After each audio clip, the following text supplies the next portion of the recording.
So, as the start of Chapter 5, I want to talk to you about air quality control, and in particular, when we're talking about air quality control in the United States, we are talking about the Clean Air Act of 1970 and then its subsequent amendments.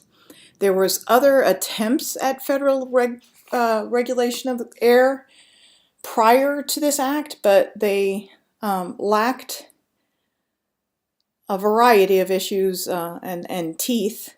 But most importantly, they lacked clear definition of what pollution or air pollution was, which makes it difficult to regulate air. We'll get into that more as the chapter goes on.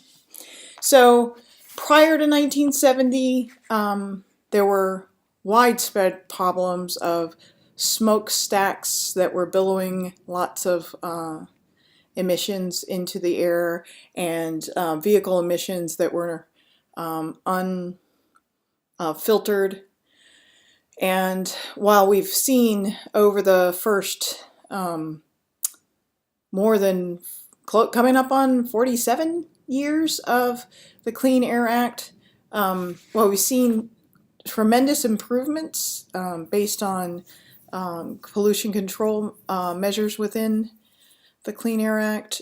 We still have a reasonably bad air quality in many regions in the United States for the pollutants that we measure.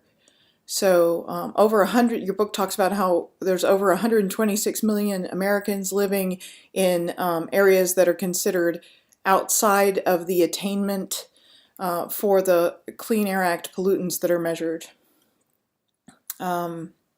So, once again, it's another example of we're better off than we were, but we're certainly not dealing with the problem completely. So the Clean Air Act was the very first act passed under the newly formed EPA. And it was passed to control air quality and air pollution. So both of those are features of the act. And again, the basis of this chapter is the Clean Air Act of 1970 and its subsequent amendments. So in this chapter, we're going to identify the major regulated air pollutants and recognize the sources and effects. So inclusive of human health effects and environmental effects associated with each. We will explore major air quality problems and the history of regulatory approaches taken to date. We will recognize and explain the components of the Clean Air Act, and we'll comprehend the evolution of the regulatory approach to air quality. And finally, we'll evaluate the effectiveness of air quality regulations. So in my introductory slide, I've pretty much given much of this away, but we'll go into greater detail. So for the purposes of this video, I'm going to take you through the pollutants and their impacts on human health and on air quality. So there are these things in the Clean Air Act called criteria pollutants. And they are called criteria pollutants based on the fact that this act explicitly defined these different pollutants as what would be measured to determine whether air quality was improving. So there are something called National Ambient Air Quality Standards, NAAQS, so it's frequently pronounced NAQS. Those set forth criteria by which, those standards are criteria by which you measure these different pollutants. So they are carbon monoxide, which replaces oxygen in the bloodstream, causes angina, impaired vision, poor coordination, lack of alertness, also contributes to formation of ozone, and that's ozone in the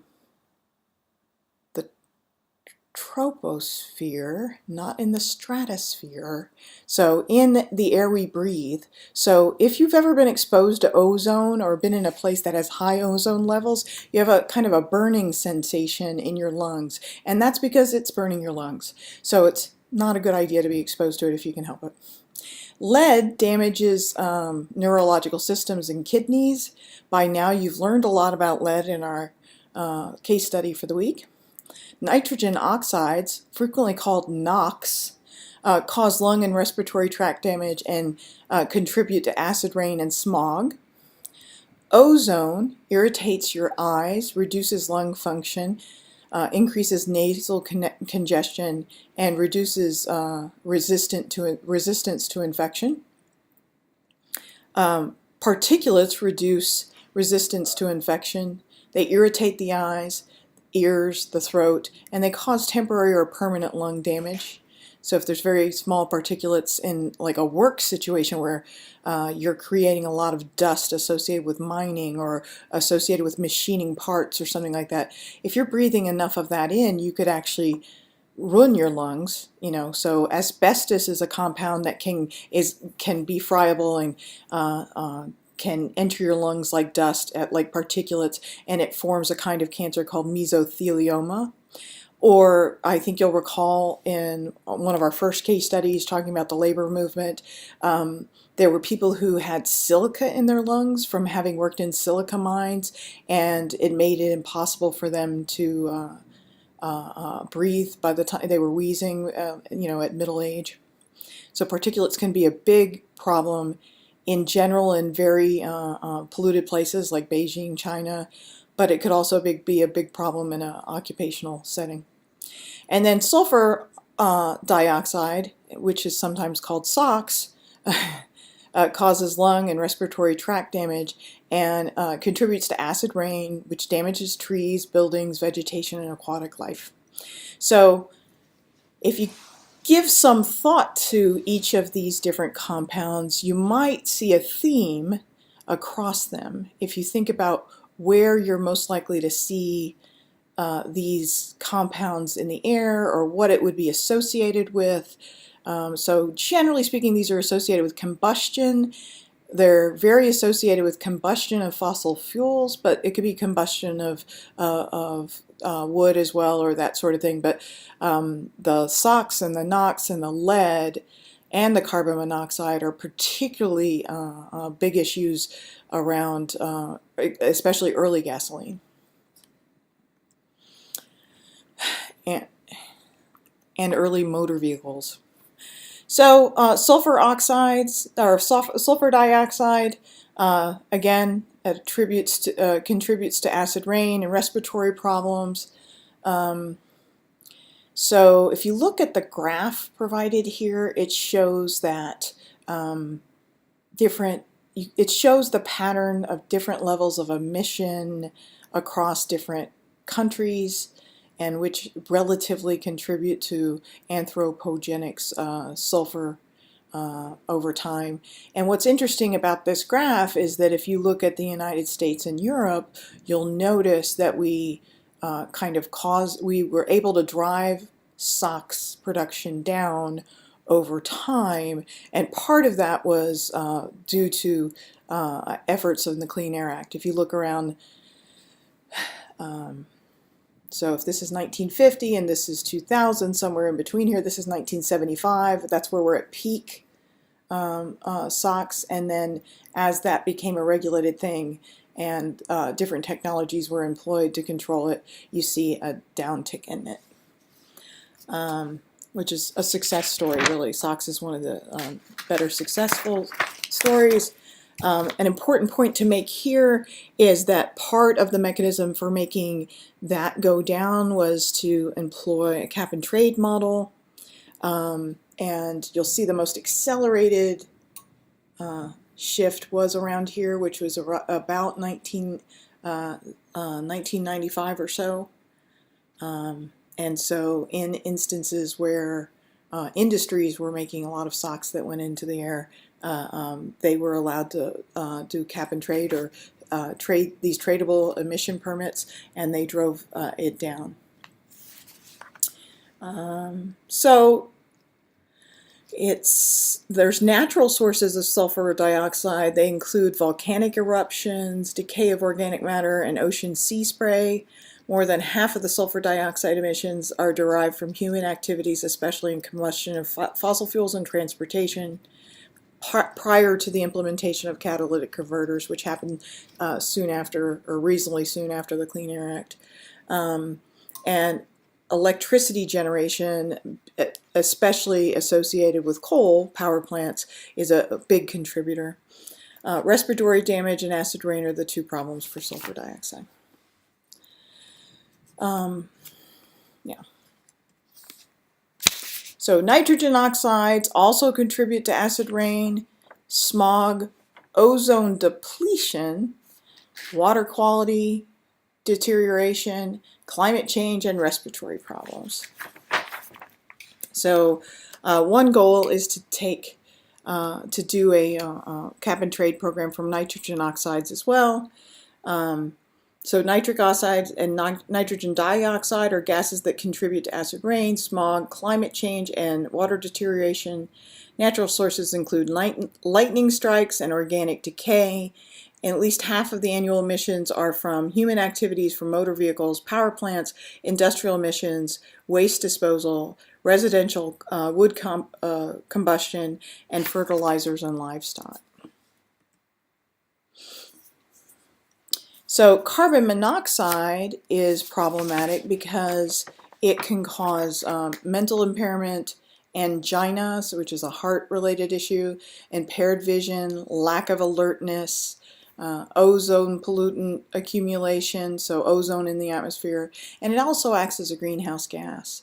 So if you've ever helped a friend move, and there were a bunch of you, so some of you had to ride in the back of the moving van in the dark with the furniture, and you started to feel kind of woozy sick because you thought it was because you were all closed up, but the reality is you're probably breathing in a lot of carbon monoxide back there, and so that's the feeling associated with carbon monoxide.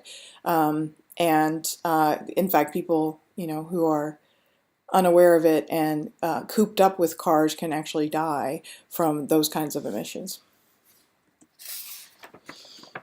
Tropospheric ground level, ozone levels, not to be confused with stratospheric ozone, cause eye irritation, nasal congestion, asthma, reduced lung function, possible damage to lung tissue, reduced resistance to infection.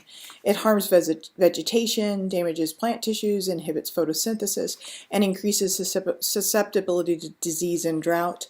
The thing about ozone that's kind of interesting is it's formed when nitrogen oxides and volatile organic compounds react in the presence of sunlight. So it isn't a pollutant that comes out of, by itself, out of a pipe somehow, but rather it is a pollutant that forms when things that come out of pipes, out of air pipes, form in the presence of sunlight. It's the main component of smog, and one of the big issues around making the point that it isn't something that comes directly out of a pipe is that ozone's one of the problems, one of the criteria pollutants that is most difficult to actually take care of.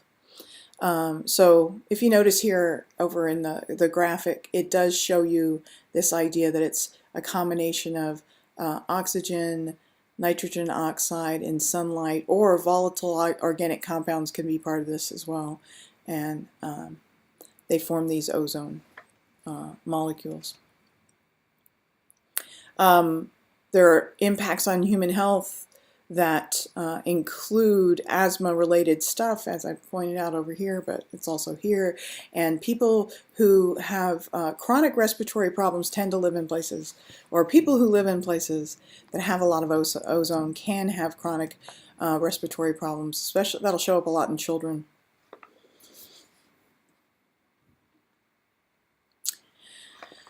So particulates are kind of interesting. Like I told you, it can be a problem that shows up in a workplace. When we talk about particulates, They can be either solids or liquids, and there are different classes of particulate matter. So the smaller the size, the worse off you are with breathing it in. But less than 2.5 to 10 microns is an issue. They're usually the result of combustion or industrial processes, or like I said, you could have it in some workplaces where there's a lot of friable material. You'll notice here in the graphic down in the left-hand corner that there's a human hair, which shows you kind of a relative width, which is 50 to 70 microns, right? And the blue dots here are particulate matter that's 10, and the red dots are particulate matter that's 2.5. So these are very, very small pieces of material. So here at 90 microns is a piece of really fine sand you'd find on the beach.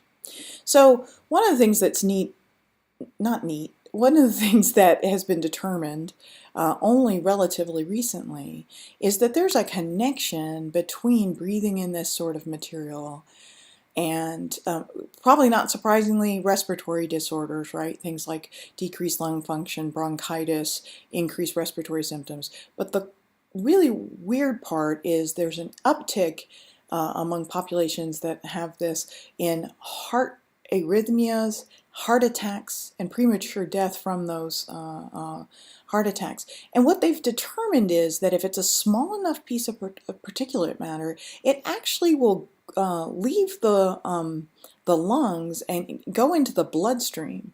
And that particulate matter in the bloodstream then represents a substrate upon which blood will clot. And what you end up with is blood clots that can cause problems, or you will end up, it may not just be blood clots, it's also just that particulate matter, that extra substrate, and a combination of that and cholesterol together can lead to clogged arteries and ultimately heart attacks. So that, in the time I've been teaching 367, so since like 2008, 2009, they've really discovered that as a mechanism for air pollution causing heart attacks, which is kind of fascinating if you think about it.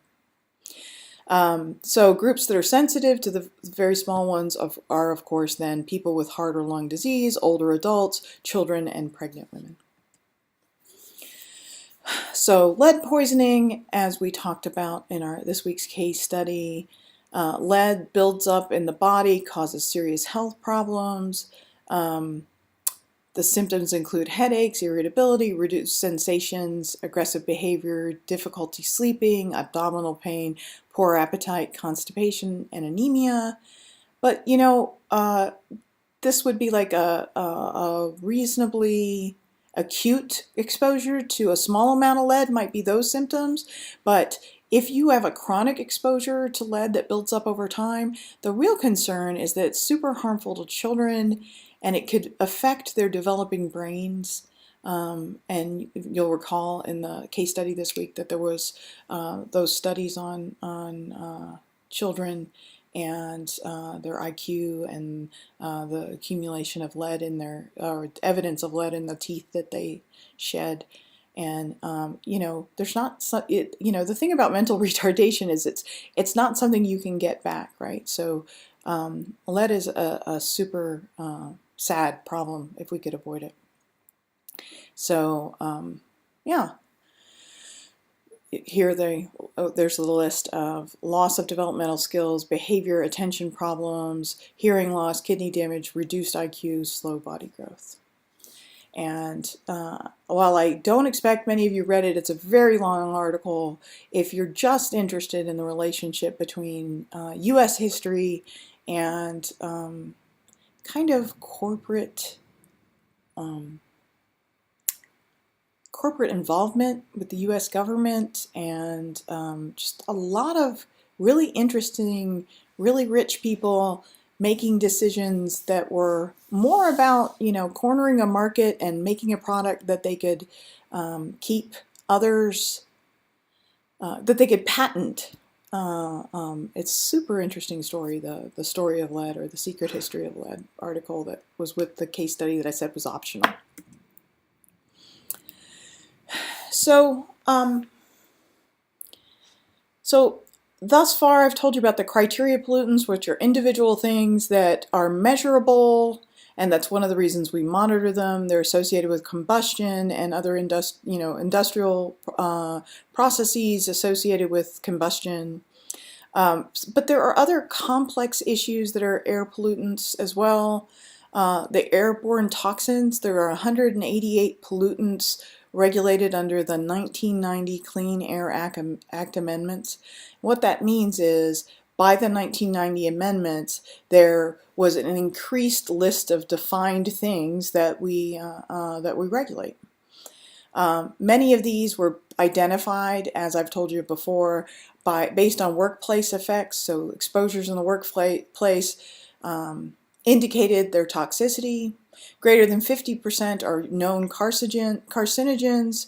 Prior to 1990, only benzene, chlorinated dioxins, asbestos, beryllium, mercury, arsenic, radionuclides, and coke oven emissions were seen as these airborne toxins. So in the 1990 amendments, we had a much more pronounced listing of the ones that would be considered toxic. And toxic at the EPA is a pretty important category. So once something's seen as toxic, it really affects the way you're able to regulate it. Most people would say that if something is considered to be toxic, you're probably not going to have emissions permits for it, or some kind of cap and trade system. It's really more of a candidate for a command and control approach. Because basically, if you know something is a toxin, then you're likely to want to have no exposure to it whatsoever, or absolutely limited exposure to it. So allowing for a certain amount of it in some kind of market doesn't really work.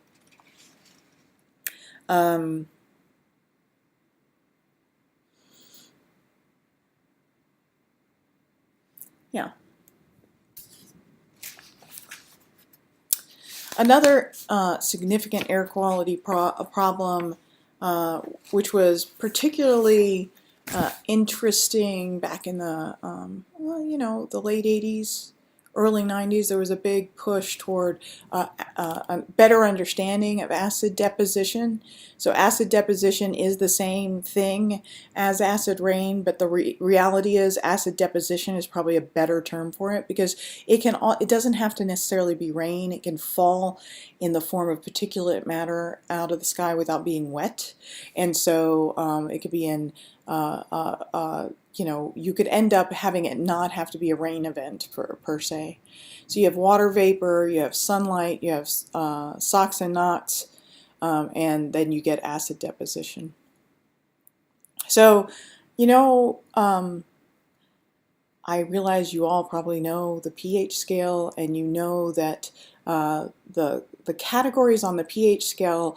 So if I talk about 7 or neutral pH, then if I talk about something that's 6, it's 10 times more acid than the neutral, right? So this is a log scale. So if I talk to you about acid rain being at a 5, it means it's 100 times more acid, right, than milk or distilled water. So acid rain can really represent a problem for monuments and car surfaces and buildings and that sort of thing, but it's also not good for the inside of your lungs, and it's also not good for prolonged exposure for aquatic systems or for plants. They don't do very well with it either.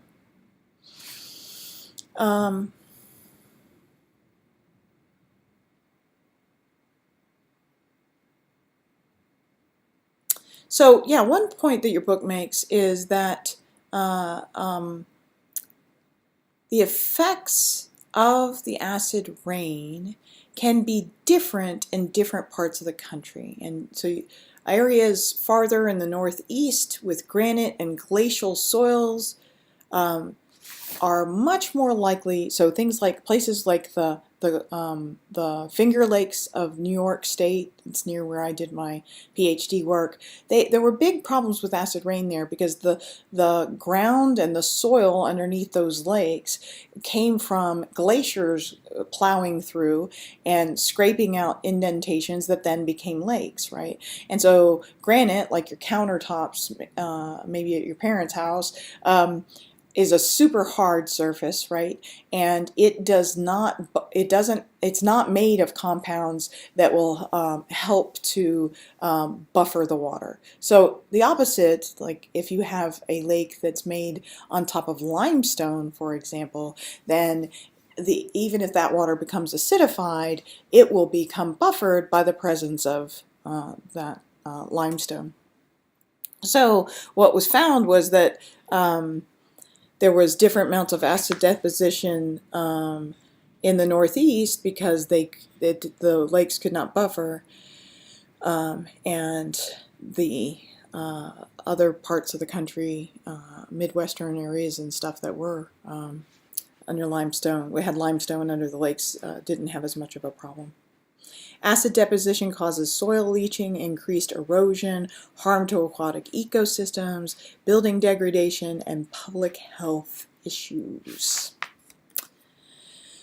Okay, so significant air quality problems also include depletion of the ozone layer. And we talked at some point about how Reagan had passed the Montreal Protocol, and he had been a strong leader in that regard. And because the U.S. was a leader there, we were able to use that treaty to really enact change quickly, because once we were on board, we really drive the market, and a lot of others participated.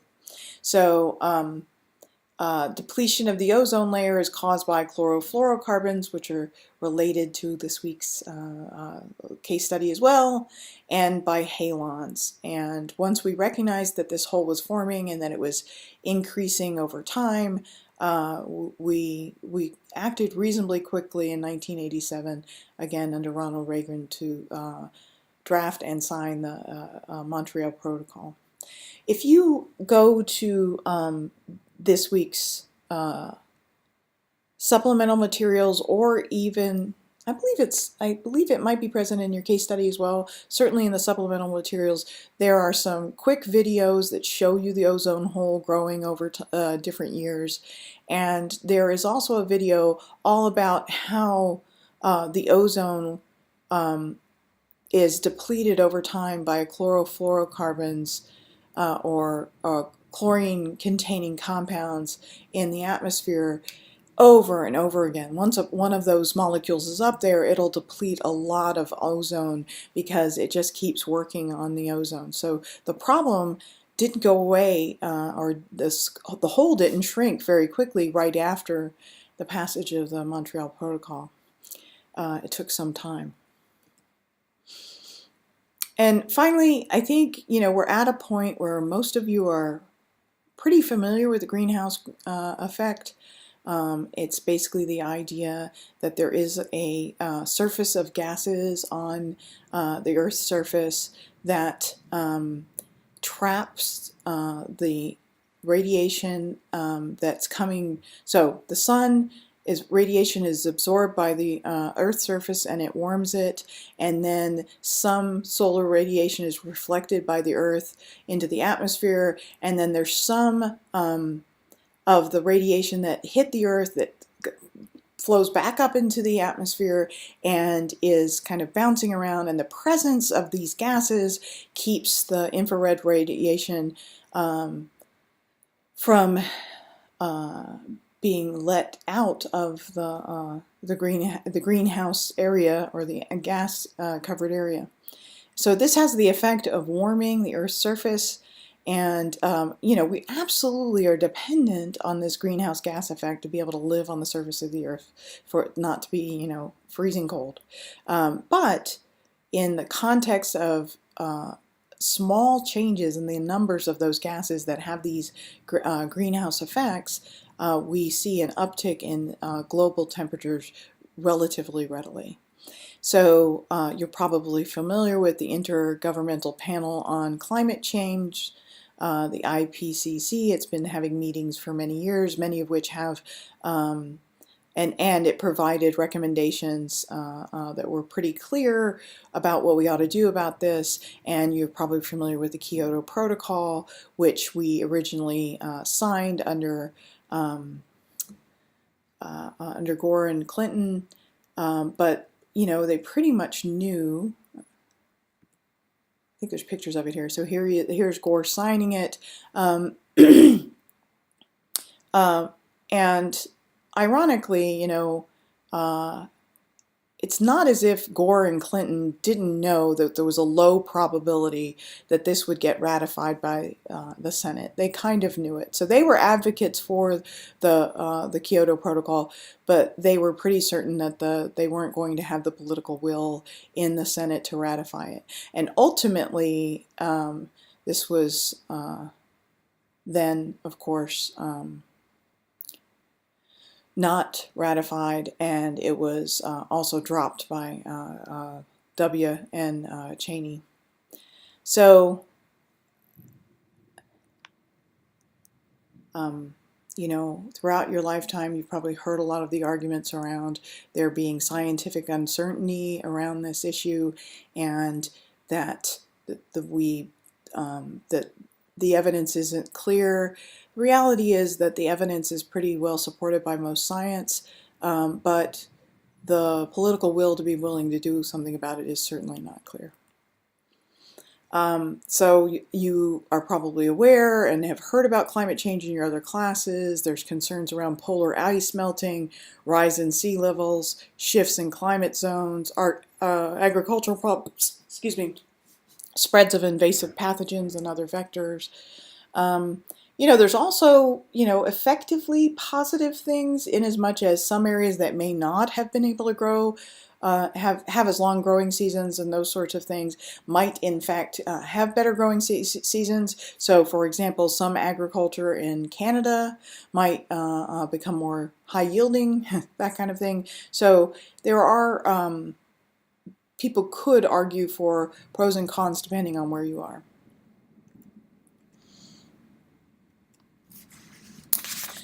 And then another really significant problem that is regulated under some aspects of the Clean Air Act is indoor air pollution, or sick building syndrome.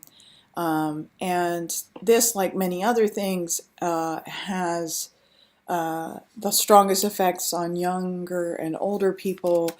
And this picture over here on the right is an example of a place that has an air mold problem. And one of the things that, you know, indoor air mold or indoor molds became a greater problem as we changed the way we build structures, and they had kind of less, they were more sealed more tightly in order to increase our ability to heat and cool them and more efficiently. So, you know, a good environmental impact is to heat and cool your house more efficiently. A bad environmental impact is your indoor air quality can suffer from that, especially if you have wet, if your walls get wet in some kind of way, there was a leak or something in the roof, you then get this humidity that's just right, and the materials tend to be good food for, basically food for the molds. And the big problem there is that these molds produce secondary metabolites that are toxic to some people. So a really famous fungus is Stachybotrys, which happens to live well in these conditions, and it makes some kind of neurotoxigenic molds, and there have been people that have become pretty sick from this. So molds might be one source. Sick building syndrome really, it sometimes isn't all that well understood, but one thought is, again, with this, like in work environments where things are tightly sealed up, like high-rise office buildings and stuff, the emissions coming off of all the surfaces, the carpet, the wall treatments, the furniture, all that just kind of gets stuck in the air quality, and if the air filtration system is not good in the building, or if it's just circulating that air over and over again, some people might be sensitive to those volatile compounds. So those are important air quality issues that are regulated in a variety of ways in the Clean Air Act, and we'll be talking about the Clean Air Act, but it's important to understand the pollutants themselves.